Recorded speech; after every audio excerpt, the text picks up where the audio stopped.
Harjot Singh ji, breaking news ਆ ਰਹੀ ਆ। ਇਜ਼ਰਾਈਲ ਦੀ ਮਿਲਟਰੀ ਨੇ ਈਰਾਨ ਦੇ ਉੱਤੇ 에ਅਰ ਸਟ੍ਰਾਈਕਸ ਕੰਡਕਟ ਕੀਤੀਆਂ ਆ। ਸੋ ਜਿੱਦਾਂ ਹੁਣ ਆਪਾਂ ਇਹ ਖਬਰ ਕਰ ਰਹੇ ਹਾਂ, ਉਸ ਦੇ ਦਰਮਿਆਨ ਇਹ ਜਿਹੜੀ ਨਿਊਜ਼ ਆ ਉਹ ਬ੍ਰੇਕ ਹੋਈ ਆ। 2 ਯੂਐਸ ਦੇ ਅਧਿਕਾਰੀ ਉਹਨਾਂ ਨੇ ਜਿਹੜਾ ਉਹ ਦੱਸਿਆ ਵੀ ਯੂਐਸ ਦੀ ਇਹਨਾਂ 에ਅਰ ਸਟ੍ਰਾਈਕਸ ਦੇ ਵਿੱਚ ਕੋਈ ਵੀ ਇਨਵੋਲਵਮੈਂਟ ਜਾਂ ਅਸਿਸਟੈਂਸ ਜਿਹੜਾ ਆ ਸਾਥ ਆ ਉਹ ਨਹੀਂ ਹੈਗਾ। ਟਰੰਪ ਐਡਮਿਨਿਸਟ੍ਰੇਸ਼ਨ ਨੇ ਕਿਹਾ ਵੀ ਉਹ ਤਹਿਰਾਨ ਦੇ ਨਾਲ, ਜਿੱਦਾਂ ਆਪਾਂ ਸਵੇਰ ਦੀਆਂ ਖਬਰਾਂ 'ਚ ਵੀ ਗੱਲਬਾਤ ਜਿਹੜੀ ਉਹ ਕਰ ਰਹੇ ਸੀ, ਉਹਨਾਂ ਨੇ ਇਰਾਕ ਦੇ ਵਿੱਚੋਂ, ਬਗਦਾਦ ਦੇ ਵਿੱਚੋਂ ਲੋਕਾਂ ਨੂੰ ਵਾਪਸ ਆਉਣ ਦੇ ਲਈ ਕਿਹਾ। ਯੂਐਸ ਐਮਬੈਸੀ ਦੇ ਨਾਨ ਅਸੈਂਸ਼ੀਅਲ ਸਟਾਫ ਨੂੰ ਵਾਪਸ ਜਿਹੜਾ ਉਹ ਬੁਲਾ ਲਿਆ ਗਿਆ। ਮਿਡਲ ਈਸਟ ਦੇ ਵਿੱਚ ਫੌਜੀਆਂ ਦੇ ਪਰਿਵਾਰਾਂ ਨੂੰ ਵਾਪਸ ਆਉਣ ਦੀ ਇਜਾਜ਼ਤ ਦੇ ਦਿੱਤੀ ਗਈ ਆ।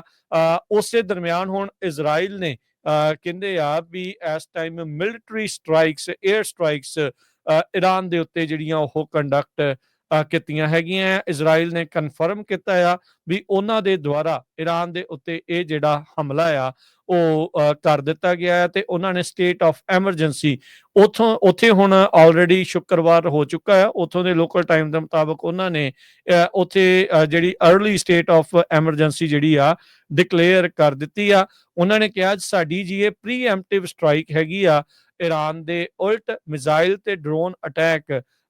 ਕਹਿੰਦੇ ਵੀ ਜਿਹੜਾ ਸਟੇਟ ਆਫ ਇਜ਼ਰਾਈਲ ਤੇ ਉਸਦੇ ਸਿਵਿਲੀਅਨਸ ਦੇ ਉਲਟ ਅਸੀਂ ਉਮੀਦ ਕਰ ਰਹੇ ਹਾਂ ਵੀ ਈਰਾਨ ਦੇ ਦੁਆਰਾ ਕੀਤਾ ਜਿਹੜਾ ਉਹ ਜਾ ਸਕਦਾ ਹੈ। ਇਜ਼ਰਾਈਲ ਦੇ ਡਿਫੈਂਸ ਮਿਨਿਸਟਰ ਇਜ਼ਰਾਈਲ ਕੈਟਸ ਨੇ ਜਿਹੜੀ ਉਹ ਜਾਣਕਾਰੀ ਦਿੱਤੀ ਆ, ਤੇ ਕਹਿੰਦੇ ਵੀ ਇਹ ਉਸ ਟਾਈਮ ਦੇ ਉੱਤੇ, ਹਰਜੋਤ ਸਿੰਘ ਜੀ, ਹਮਲਾ ਇਜ਼ਰਾਈਲ ਦੇ ਦੁਆਰਾ ਈਰਾਨ ਦੇ ਉੱਤੇ ਕੀਤਾ ਗਿਆ ਜਦ ਕਿ ਟਰੰਪ ਈਰਾਨ ਦੇ ਨਾਲ, ਤਹਿਰਾਨ ਦੇ ਨਾਲ ਇੱਕ ਨਿਊਕਲੀਅਰ ਡੀਲ ਬਣਾਉਣ ਨੂੰ ਨਜ਼ਦੀਕ ਹੋਏ ਪਏ ਸੀ। ਸੋ ਇਸ ਦੇ ਨਾਲ ਓਵਰਆਲ ਕੀ ਅਮਰੀਕਾ ਤੇ ਇਜ਼ਰਾਈਲ ਦੇ ਸੰਬੰਧਾਂ ਦੇ ਉੱਤੇ ਅਸਰ ਪਊਗਾ, ਜਾਂ ਮਿਡਲ ਈਸਟ ਦੇ ਵਿੱਚ ਤਣਾਅ ਜਿਹੜਾ ਓਬਵੀਅਸਲੀ ਇਹਨਾਂ ਸਟ੍ਰਾਈਕਸ ਦੇ ਨਾਲ ਹੋਰ ਜ਼ਿਆਦਾ ਜਿਹੜਾ ਉਹ ਵਧਣ ਜਾ ਰਿਹਾ ਆ।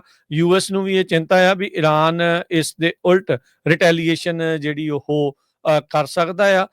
ਅਮਰੀਕਨ ਪਰਸਨਲ ਤੇ ਐਸੈਟਸ ਜਿਹੜੇ ਉੱਥੇ ਦੇ ਇਲਾਕੇ ਦੇ ਵਿੱਚ ਹੈਗੇ ਆ, ਉਹਨਾਂ ਨੂੰ ਜਿਹੜਾ ਉਹ ਲੈ ਕੇ, ਸੋ ਇਸ ਲਈ ਲੋਕਾਂ ਨੂੰ ਵਾਪਸ ਜਿਹੜਾ ਉੱਥੋਂ ਸੱਦਿਆ ਗਿਆ ਸੀਗਾ। ਸੋ ਇਜ਼ਰਾਈਲ ਦੇ ਦੁਆਰਾ ਈਰਾਨ ਦੇ ਉੱਤੇ ਜਿਹੜਾ ਹਮਲਾ ਆ ਉਹ ਕਰ ਦਿੱਤਾ ਗਿਆ ਹੈ।